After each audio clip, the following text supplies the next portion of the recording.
this, only you. I have in my mind people doing and saying crazy things, and that's what keeps me sane. Right.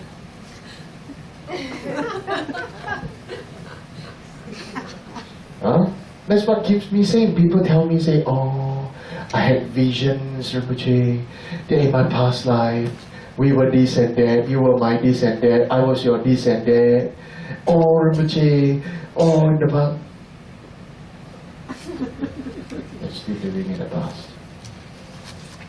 Right? Still living in the past. Yes, so what? Even if that's so what?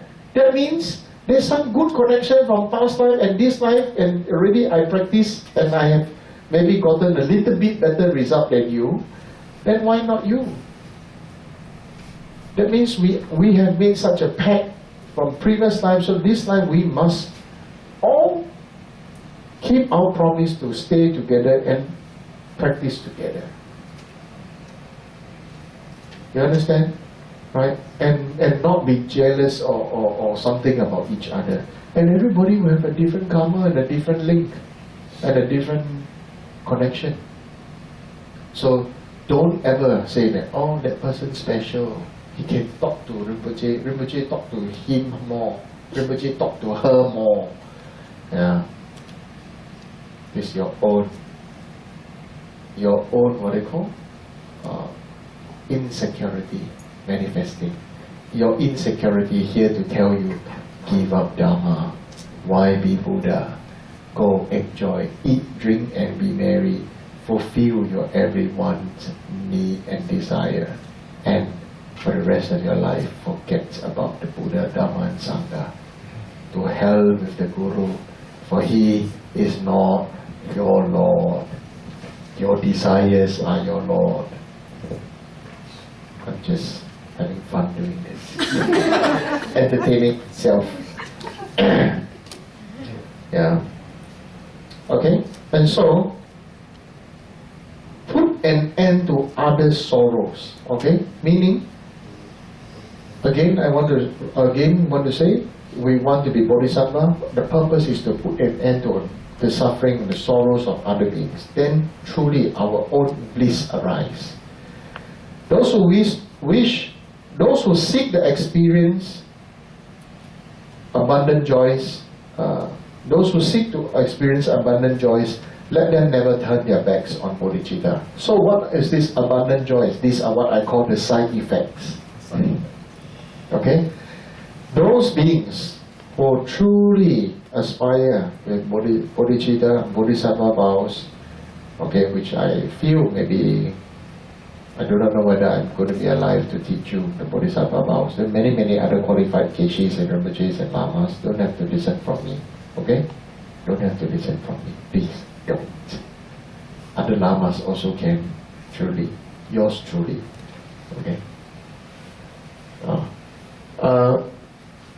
So, you really want to enjoy the side effects? If you really want to have the side effects of happiness and everything of what I said just now, never turn your back on Bodhicitta. Never. No matter how difficult, how suffering, how this, how that, it is only the projection of our own mind and our non-fulfillment of our own personal desire. Then it comes like that. For the very instant that Bodhicitta is born, in the very captives enslaved within samsara, they are called heirs of the bliss-born Buddhas, honorable to gods, humans and the world. So basically it says that, why do even gods will, they're saying that even gods will honor you. Okay? Anybody who have this real mind to have, I want to be free, I want to become a Buddha, not just my own freedom. That means I really, want to release people in prison. What is this prison? Over here says it's called samsara. inability. Okay, now let's don't talk about whether you want to believe about hell, about hungry ghosts, about animals. We just freaking forget about all those things first. Let's just go to this one. Do you want to live a life where you don't need to ever go to work? You wanna? Huh? You have all your freedom and wealth to pursue your passions of doing Dharma work. You want? Good. So that I'm luring you. Cultivate bodhicitta. Pray to be a good, to train to be a good bodhisattva. It will come to you. Right now, why don't you not want to? Do you want to ever work till the day you die? Do you want to see the black face of your boss forever? Till the day you die? No. Do you want to forever be working under a boss? Do you want to always worry about paying bills? You see? So right now, we don't even need to talk about the trappings of animal realm. Don't even need to talk about the trappings of the suffering of the ghost realm, hungry ghost realm. Right? Do you want to live a life where you can walk out without fear of being shot at? Yeah. Without, walk out and everybody, you don't have the fear that other people are jealous of you and want to kill you. You want to be free of that? So now we talk about freedom from the suffering of the Deva realm. You see?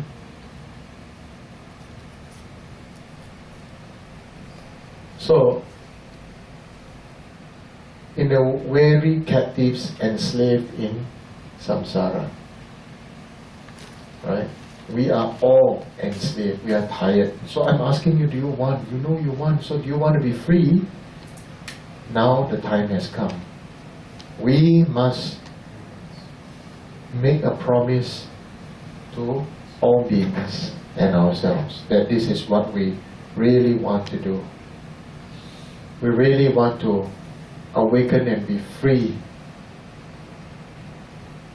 for them. And this is the real American spirit, What is the American spirit when I was young?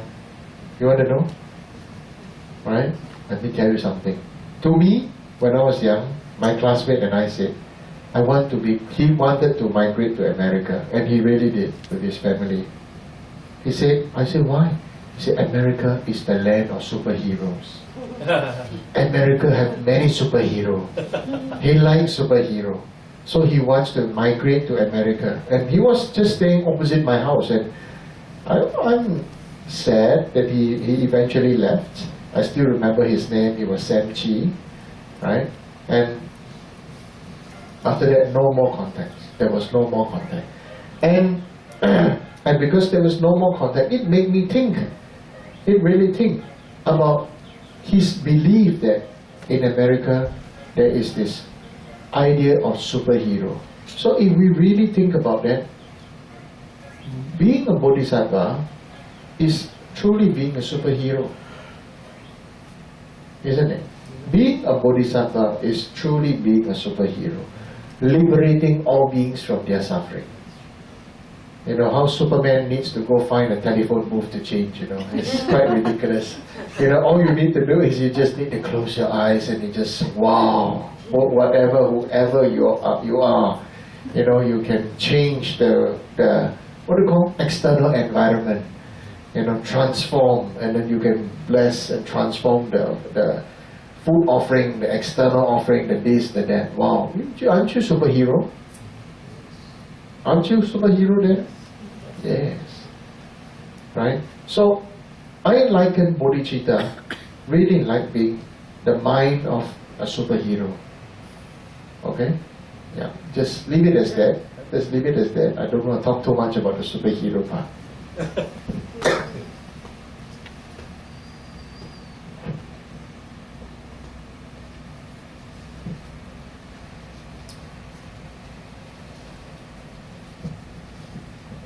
For the very instant that, oh sorry, we got done this, yeah? Like the alchemist supreme elixir, that it takes the ordinary impure human form and make of it the Buddha's priceless body. Such is bodhicitta. Let us grasp it firmly. The supreme elixir is, here says, that the elixir transforms ordinary metals into gold. Okay? Now what is the meaning of this? Transforming ordinary metal into gold. Maybe for you, you just take it as face value. But transforming elixir into gold has a secret meaning. You want to know? You want to know the secret meaning? Yes. It means the Guru's teaching. Then it's like the supreme elixir. Teach you how to use or make tools out of ordinary metal to become make tools out of ordinary metal to help you support your livelihood. That is, of course, now take this in context 2,600 years ago. If you find copper, if you find iron, what would you do? Right? You will make farming tools. How to make knives and sickle and everything. And then you can, you understand what I'm saying? Okay? That like this elixir that transform ordinary metal to gold. So in that life, that ordinary iron that can make into sickle can harvest so much, and then therefore that life, that fulfilling life, isn't it like gold? Okay, to be able to support your family, your children, your parents, and this. So it's a very, the meaning here is the heartwarming thing. You understand? The meaning here is, if I don't explain properly, then you just say, oh, alchemy supreme elixir, just make one drop and then iron become gold. Then you don't understand. This is the secret meaning. Okay? The teacher teaching you skill and method. That's why over here, the skill and method means wisdom and method. Method and wisdom. So compassion and wisdom. You understand? Right? Compassion and wisdom. This is the meaning of the how to say, secret meaning of this line. And it takes this ordinary impure human form and make of it a Buddha's priceless body. So now it means like this teaching, like this elixir, like listening from our Guru, and we learn to have wisdom and compassion, method and wisdom, how to develop the deep wisdom so that we can have the method to be of benefit for others. And therefore, when we can benefit others, everybody would want to take care of you. Everybody will love you. Everybody would appreciate you. But if you just do it yourself, being like a army general, or if you do something, even if you are doing a business and you are a very top-down person, okay, you do this, you do this, you do this, you do this. There's no room for discussion. There's no room for anything. Somehow it doesn't last. It will only manage to be just like that for some while. Okay? So, makes of it a Buddha's priceless body, such as Bodhichitta, thus grasp it firmly. Within their boundless wisdom, beings only guide, wisdom beings, how to say? With their boundless wisdom, beings only guides have investigated thoroughly and seen its value. Thus, whoever longs for freedom from conditioned states should grasp this precious bodhicitta and guard it well. Okay? These guides have boundless wisdom. These guides are the bodhisattvas, they are the gurus. They have the wisdom, they have the experience, right? And they have the knowledge, and they have the compassion to teach and share it with you. Okay? If you really long for freedom, and you really long, freedom from, now here, look at this way it is expressed is very skillful. conditioned states. Didn't say problem. Okay? All are conditional. All are conditional. Okay? So, conditional, with this understanding of the term conditional, it also means whether your intelligence, it can also mean that whether your intelligence is a cause for other people's suffering. Your intelligence and your experience may be a cause for other people's suffering. If you use your ordinary intelligence and experience to create bombs, to create drugs, right? So what it seems to be beneficial, if you think of it to be the worldly sense, a very intelligent person may be a very harmful person. But a very compassionate person and a very wise person wouldn't do that. You understand what I'm saying now? Right? A very intelligent person, and he created the atomic bomb and nuclear bomb. But a very wise person wouldn't do that. Freedom from the conditioned states, and you should grasp this precious bodhicitta and guard it well. When you know that you are suffering, if your country is, my guru is very, very skillful, he says, if your country is at war, and you finally got a one-way ticket for yourself and for your loved one, will you run? Will you run? You run. He says ordinary people would run. So now we're saying that, will you run? Okay? If we cannot do anything about it, run first and go and cultivate. When you cultivate, you can come back. Right? 好汉不吃眼前亏. Brave person, don't because of face say, oh never mind, I stay behind and this, then after that get killed. You cannot do anything about it, right? Brave person means understanding what is my strength and what is my weakness, and then cultivating it so that after 10 years, 20 years, I come back and I want and make the change. You understand? Right? So this is the understanding. You got the. I guess my guru said it in a way because at the time they were refugees, right? They had to run and walk out of Tibet. So I mean, being refugee status, so I guess that was what they had in mind. It was their experience. So I thought that this also left a deep imprint in my mind. Yeah. All other virtues are like the plantain tree. If you do not know what plantains are, they are called banana. Yeah. If not, what do you want to call them? Cuckoo bananas? Yeah. They bear the fruit and then they are no more. Yet constantly the marvelous tree of Bodhichitta yields fruit and undiminished grows forevermore. Right? So maybe I do not know what tree in over here that one seed grows into a big tree and then grows many. Maybe apple tree? Acorn? Do people eat acorn?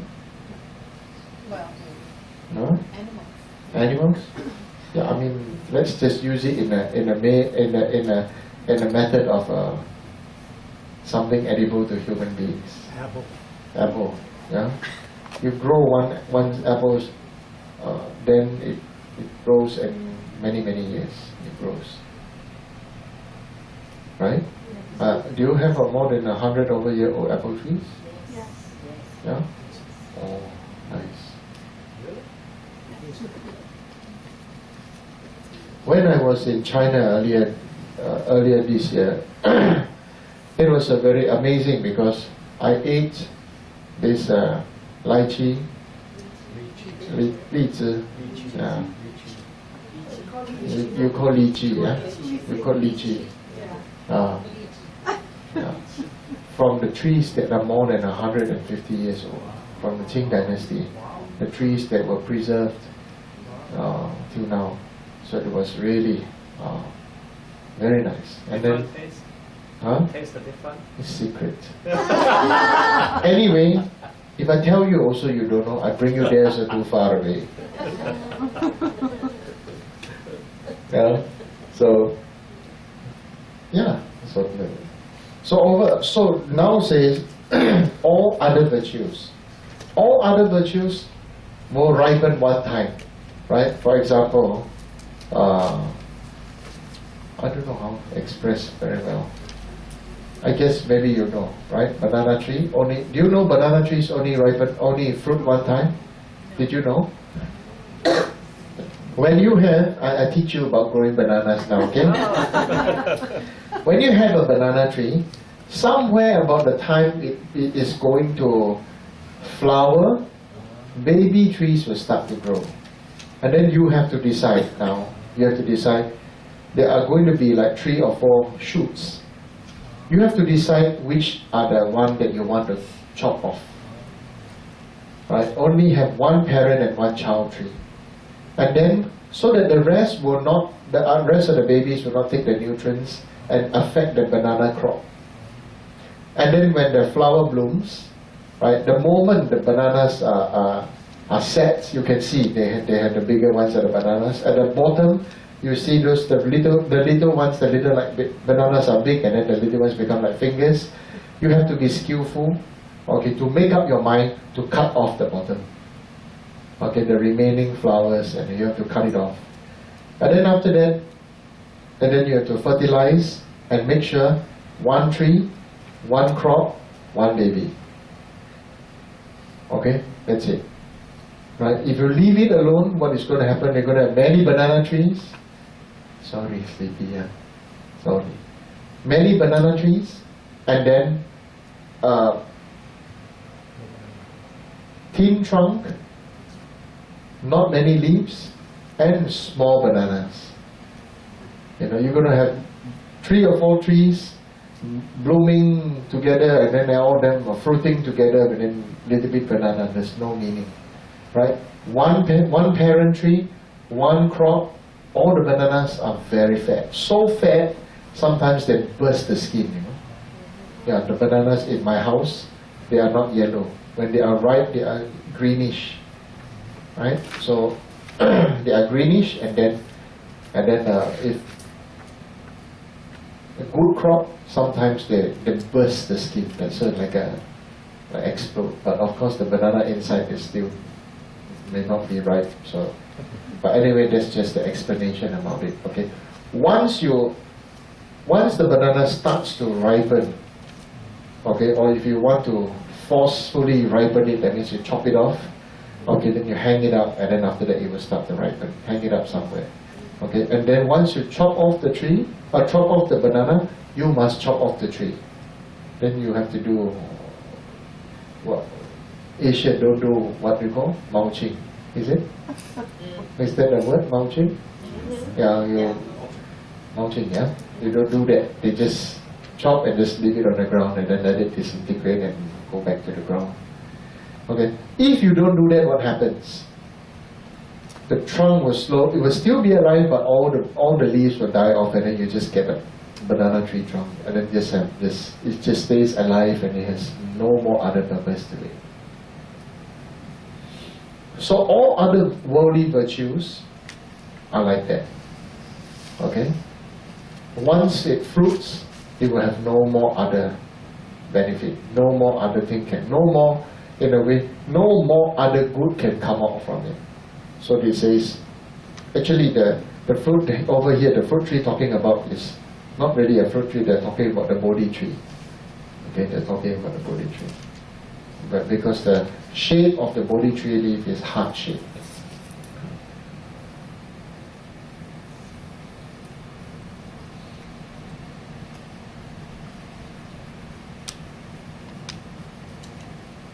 They bear their fruit and then they are no more. Yet constantly the marvelous tree of Bodhichitta yields fruit and undiminished grows forevermore.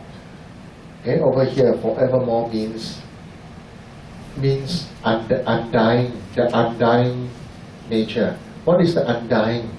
The undying means since there was no birth, there will be no death.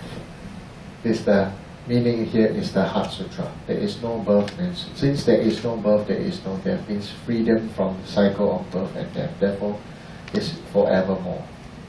Right? Is there birth of air? Is there death of air?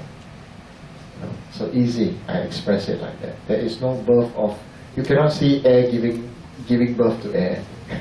You cannot see air dying like that. Okay?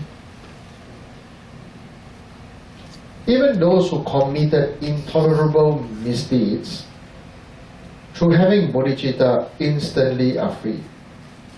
Just like a brave companion banishing all one's fears, why then would the prudent fail to put their trust in it? Okay? So, very... it means even somebody who has done great misdeed in their life, if they confess, they repent, and also maybe like doing killing and everything, and doing the mind now, they really want to become Buddha, they are freed from the previous regret and all the bad thoughts that are in it, this and that. Now we don't talk about Mahayana. Let's talk about the Theravada. Do you know Angulimala? Right, the monk who killed 999 human beings, right, before he became a Buddhist. He was this person who had a wrong teacher, and the teacher said, if you want enlightenment, you have to kill 1,000 human beings, cut off their little fingers, put them around a mala, or make it like a rosary, and put them around your neck and come and see me. Then you will be enlightened. So he was, blind faith and devotion. He went to kill 999. Buddha wanted to save him, so Buddha appeared to him as the 1001. Yeah. So he was chasing and said, "Stop, stop!" And the Buddha said, "I have stopped, but you have not stopped." And then he said, and then no matter how much he ran, he cannot chase up to Buddha. And then so he said, "What do you mean?" So Buddha gave advice, gave teaching. So ordained him. And therefore when he attained a hardship, and he too was liberated. He too was liberated from the fears of samsara. Even though in that life he was beaten to death, he had no more fear. He was happy that by being beaten up, he was like, there was no more fear, no more. So you see, in the ordinary sense, people say, oh, to be spiritual practice means you have no more suffering, you have no more problem. That is not spirituality. Spirituality means your inside your heart is you are free. It's like, you are also free when you leave the job that you hate. You don't have to see your boss and your colleagues anymore. Then you are free, right? But that is only short-term freedom, not long-term freedom. Okay? What is the time now? 9:07, yeah. I talked very long time already. Better stop. I see some of you getting falling. Huh? Who? You.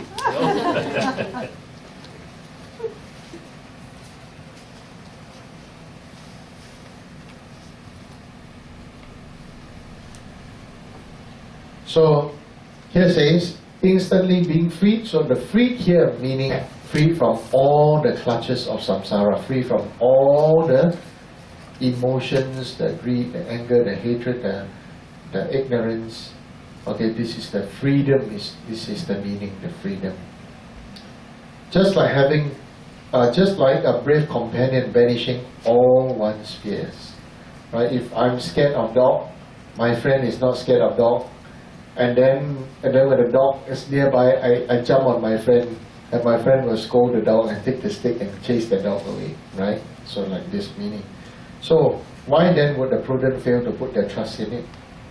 Okay, so we have to be prudent, we have to be wise, we have to think not just once, not twice, not even thrice, but keep on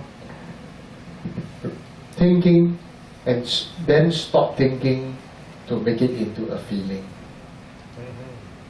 Right? Most of us only know how to think, but forgotten how to feel.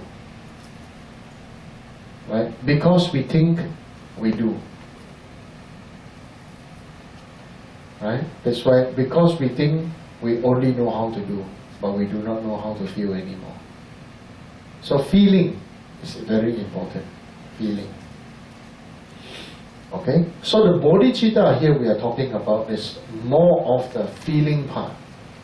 Okay? That is why you marry your husband, why you marry your wife. It is a feeling. It is not about thinking. Right? You may, how to say, people may say that, oh, they shouldn't even be together, they should not even have children, they should not have... But people outside sight can see very clearly, but when they are in it, they do it because of feeling. I don't want to use the word emotion, but I just want to use the word feeling. Understand? Right? Understood? Yeah. Yeah, so...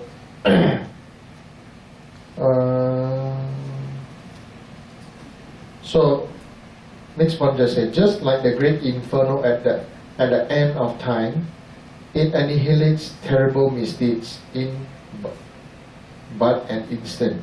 Thus its benefits are vast beyond all meaning, as the wise Maitreya explained to Sudana. Who is Sudana? Sudana is what we Chinese call San Cai Tongzi. Xin Zai Ya. Okay? This he is the disciple who went to pay homage to 53 gurus. Okay? Yeah. So you can type, so you can go internet type Sudana and 53 gurus. And something will come out of it. You know Borobudur, the carving, okay? The carving on Borobudur is about Sudana paying homage to 53 gurus. Because of that carving, clearly shows Borobudur is not a Theravada or Hinayana temple. Borobudur was a Mahayana tradition. Only Mahayana have this Sudana paying, requesting teachings from the 53 gurus. Alright? So, I think going continue is a little bit too much for you, and definitely too much for me, because I'm no education and I'm no experience. I'm very sorry. Yes. So anybody have any questions so far? Does anybody have any questions? No? I thought you people have many questions to ask. When I teach through WeChat, you ask and you ask and you ask and you ask and you ask. Then when I'm here, everybody does. Please ask only Dharma questions and don't tell me your stories. Yeah?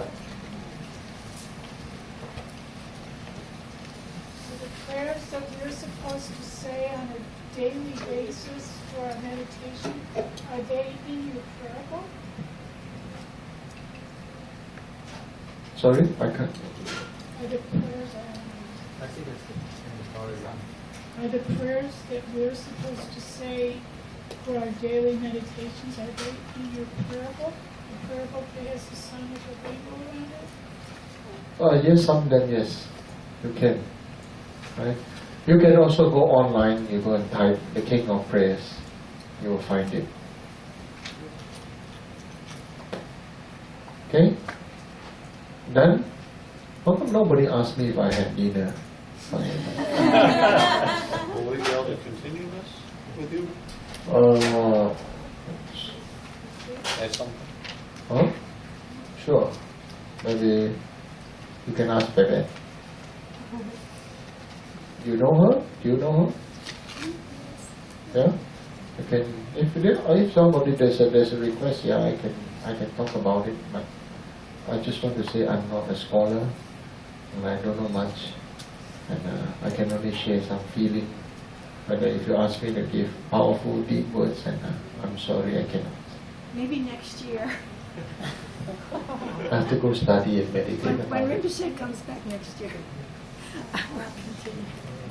Is this something that is on video already from Singapore? The continuation? Can we go online and look at videos from Singapore? You have already. Coughing blood. I'm sorry, you're not feeling well. It's giving me more samsara What's the book to question? do.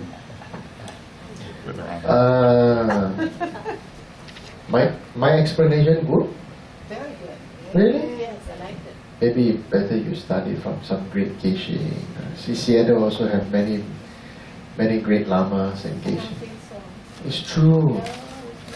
It's true.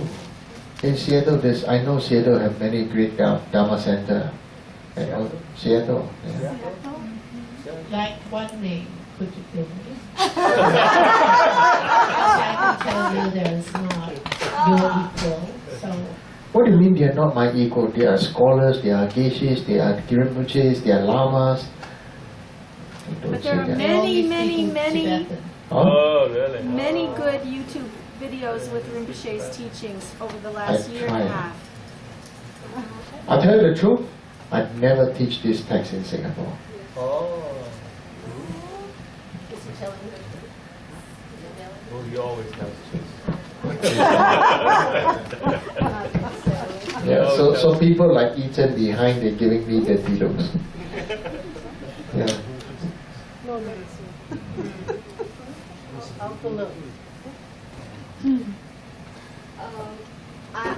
I saw one video that the Singapore Sangha requested Rinpoche to teach the Heart Sutra. Singapore Sangha? Oh, okay. Yeah, and the They're Rinpoche not going to said, become a nun.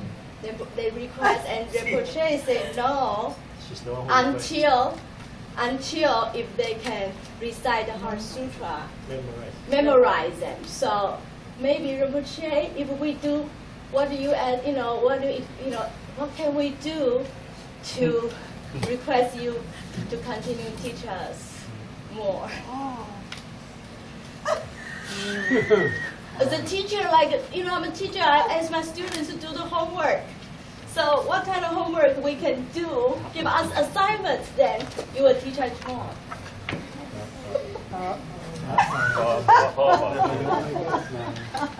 What was the last part? It's difficult to answer, a difficult question to answer. Because the people here wouldn't do it. They wouldn't do the assignment that I gave. Definitely. It's too difficult. I'm a difficult teacher. Not easy to squeeze blood out from stone.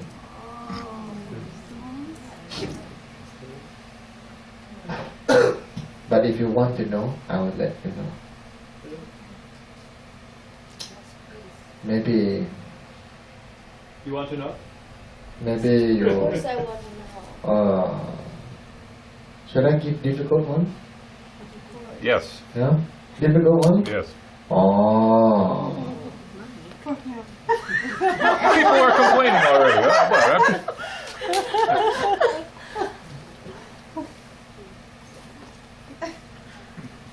if next year I come at least 50%, and you all memorize Heart Sutra.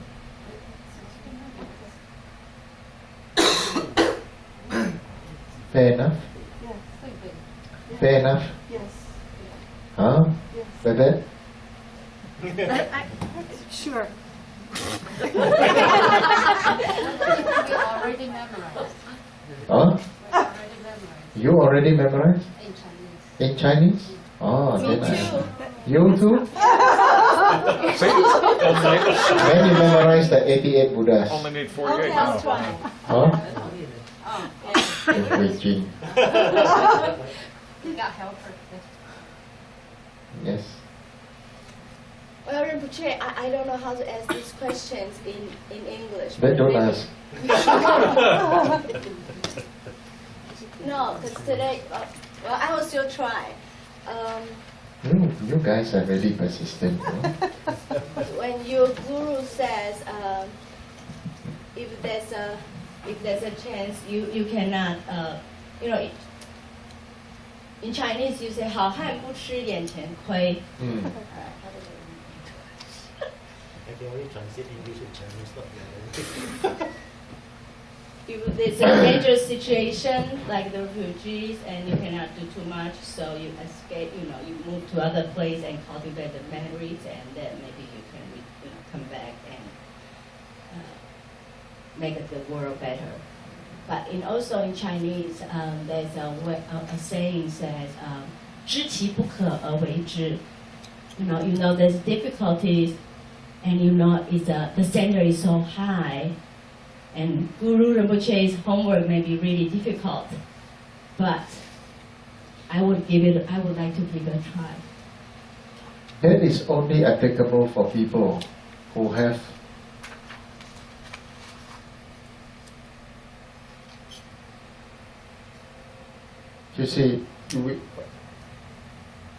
not easy to say one answer satisfies all beings.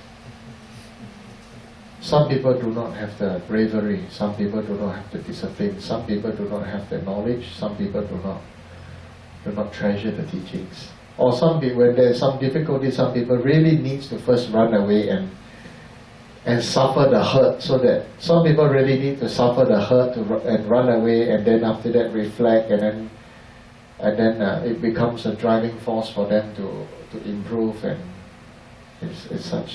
it's always the same story in movies, isn't it? Yeah. And so I cannot give you a direct answer on that, but my advice to anyone and everyone is you must be honest with yourself. Okay? If you know you can, I rejoice. If you know you cannot, don't force. You need to go somewhere, you need to take the time to accumulate, then you need to take time to accumulate. That's why we need to do retreats. We need to, frankly speaking, you wouldn't achieve that very much if there is just a teaching once or twice a week. What we really need is